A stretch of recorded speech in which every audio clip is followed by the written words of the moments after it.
اعوذ باللہ من الشیطان الرجیم بسم اللہ الرحمن الرحیم۔ السلام علیکم لسنرز۔ تو آج جس موضوع پر ہم بات کریں گے وہ ہے اسراء و معراج۔ تو آئیے جانتے ہیں کہ اسراء و معراج کیا ہے۔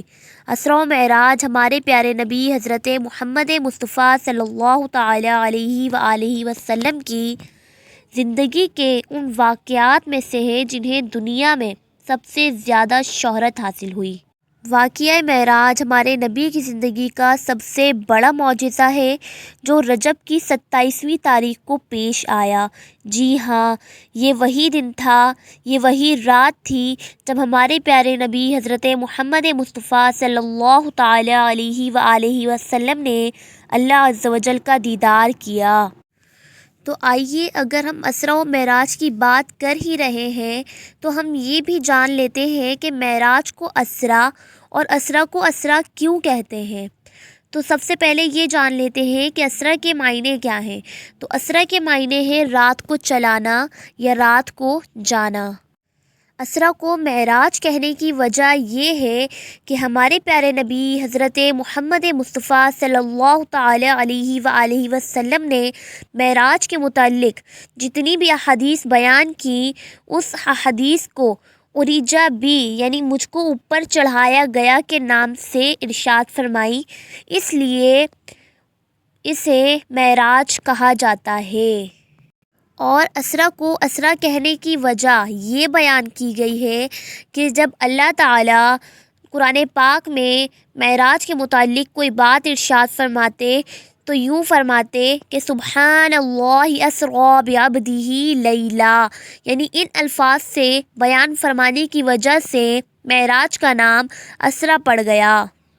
ویسے تو واقعہ معراج کی بہت سی احادیث مبارکہ ذکر کی گئی ہیں اور بہت سے ہی احادیث مبارکہ کے ساتھ بہت سی آیت مبارکہ بھی ذکر کی گئی ہیں، لیکن ایک آیت مبارکہ ہے جو قرآن پاک میں ارشاد کی گئی ہے اور اس میں معراج کے واقعے کا ذکر کیا گیا ہے۔ تو آئیے پڑھتے ہیں۔ بسم اللہ الرحمن الرحیم۔ ترجمہ: اللہ کے نام سے شروع جو بڑا مہربان نہایت رحم والا ہے۔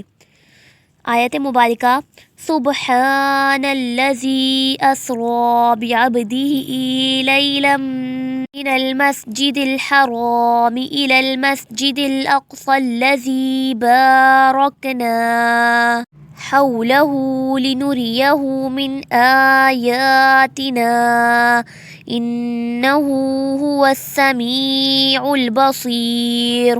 ترجمہ کنز ایمان: پاک ہے وہ ذات جس نے اپنے خاص بندے کو رات کے کچھ حصے میں مسجد حرام سے مسجد اقصی تک سیر کرائی، جس کے ارد گرد ہم نے برکتیں رکھی ہیں تاکہ ہم اسے اپنی نشانیاں دکھائیں، بے شک وہی سننے والا دیکھنے والا ہے۔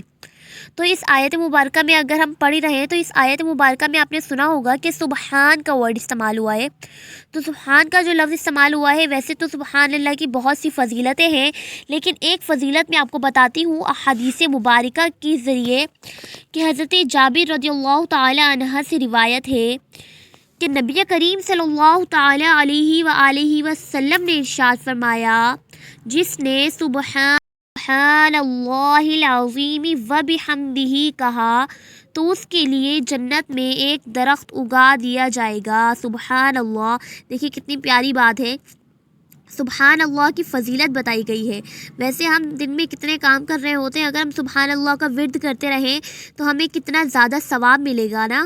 تو اللہ عز و جل سے دعا ہے کہ ہم اپنا ہر وقت، اپنا پورا وقت نیکیوں میں گزاریں۔ تو دیکھیں اس آیت مبارکہ میں ہم نے پڑھا کہ اللہ تعالیٰ نے اپنے حبیب صلی اللہ تعالیٰ علیہ وآلہ وسلم کو مسجد اقصی تک، مسجد حرام سے مسجد اقصی تک سیر کرائی۔ تو اس سے پتہ چلتا ہے نا کہ معراج کا سفر ہوا تھا، معراج کا سفر حق ہے۔ تو اب جس طرح ہم نے آیت مبارکہ سنی ہے، بالکل اسی طرح ہم ایک حدیث سنیں گے۔ ویسے تو احادیث مبارکہ اس کے بارے میں بہت زیادہ ہے، ارشاد فرمائی گئی ہیں، لیکن ہم ایک حدیث مبارکہ سنیں گے کہ بخاری شریف میں ہے کہ آپ صلی اللہ تعالی علیہ وآلہ وسلم نے فرمایا، منازل طے ہونے کے بعد اللہ تعالیٰ مجھ سے قریب ہوا اور قرب میں اضافہ ہوا، یہاں تک کہ میرے اور اللہ تعالیٰ کے درمیان 2 ہاتھ کا فاصلہ رہ گیا۔ سبحان اللہ۔ دیکھا آپ لوگوں نے کہ ہم نے اگر معراج کا سفر پڑھا تو اس میں ہم نے آیت مبارکہ سے بھی دلیل لی اور احادیث مبارکہ سے بھی ہم نے کیا کیا، ثبوت لیا۔ تو اب ہمیں یہ بھی پتہ ہونا چاہیے کہ واقعہ معراج کب ہوا اور کس تاریخ کو ہوا، کس مہینے کو ہوا۔ تو واقعہ معراج کی تاریخ، دن اور مہینے میں اختلاف ہے علماء کرام کا، لیکن اس بات پر بلا اتفاق سب کا اتفاق ہے کہ واقعہ معراج رجب کی ہجرت کے 1 سال پہلے ہوا۔ تو آئیے اپنی گفتگو کا اختتام میں اس بات پر کرنا چاہوں گی، اس شعر پر کرنا چاہوں گی کہ عرش سے نور چلا حرم تک پہنچا، عرش سے نور چلا حرم تک پہنچا، سلسلہ میرے گناہوں کا کرم تک پہنچا، سلسلہ میرے گناہوں کا کرم تک پہنچا۔